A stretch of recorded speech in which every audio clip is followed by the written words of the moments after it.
Talking about the Chinese clothing, 100 years ago, we wore long gowns. We call them 长袍 or 马褂.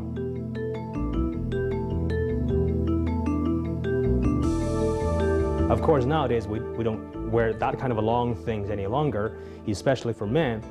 And then during the Sun Yat-sen age, we had Zhongshan-zhuang, which was named after Mr. Sun Yat-sen.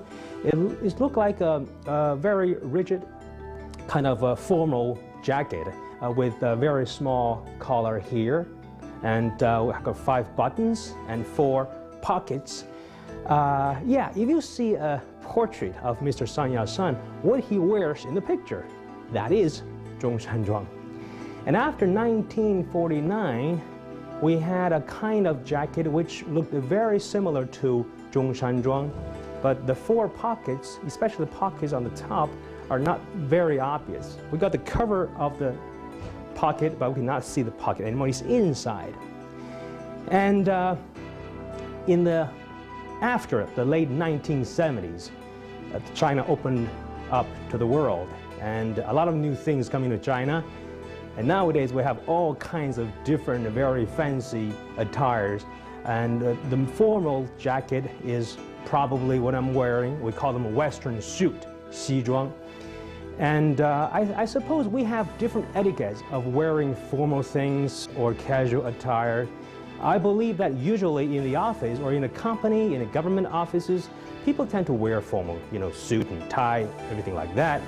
But here in China, of course, in some companies, probably the clerks, the people working there, they will wear a very formal jackets, suit and tie, black shoes, black pants, things like that. But in some office like a university or some kind of government office, which is kind of branch offices and not really important places, people can wear casual attire, going to the office, that's fine. For me, I just wore a very casual jacket, jeans, sneakers, I can go to the office. My boss won't blame me. So we have different kind of ways of wearing different, we think which is formal, which is proper, which is not really proper. And you can see some people wearing so-called, we call them Western suit, which is supposed to be very formal, but they're doing some kind of construction work. Well, this could be very odd and strange to you, but we can see those kind of things very often.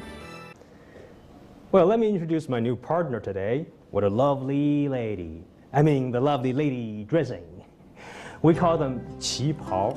旗袍, I suppose this is something not really new to you. You can see some important people, important ladies attending some important ceremonies, international events. Some of them will wear something like that. We call them 旗袍. And 旗袍 can be traced back 400 years ago when the Man ethnic group from the northeast part of China, they unified China, and this is what they wore at that time. And back in the 1920s, 旗袍 was very popular among the girl students in Shanghai. But originally, 旗袍 is kind of a go straight up, from up down.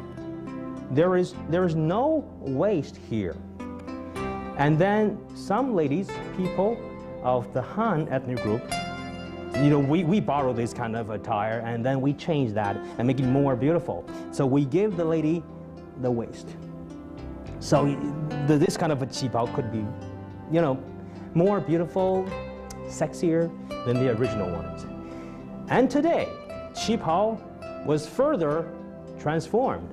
So we have this kind of 旗袍. You can see the upper part of this 旗袍 is very, very traditional Chinese, but the lower part is Western. Well, it's just like the tail of the mermaid. And also this kind of button, we call them 盘扣. They're made of thread. And you need some more time to button them up. We can also have the kind of short version of 旗袍. This could be very popular among girls, especially in summer. Yeah, what I just said, 旗袍 nowadays is not everyday attire, not everyday dressing. Well, of course, you can see some people wear that, go to work, go shopping, but usually for most people, 旗袍 is an attire for an occasion. 旗袍，旗袍，好看，好看。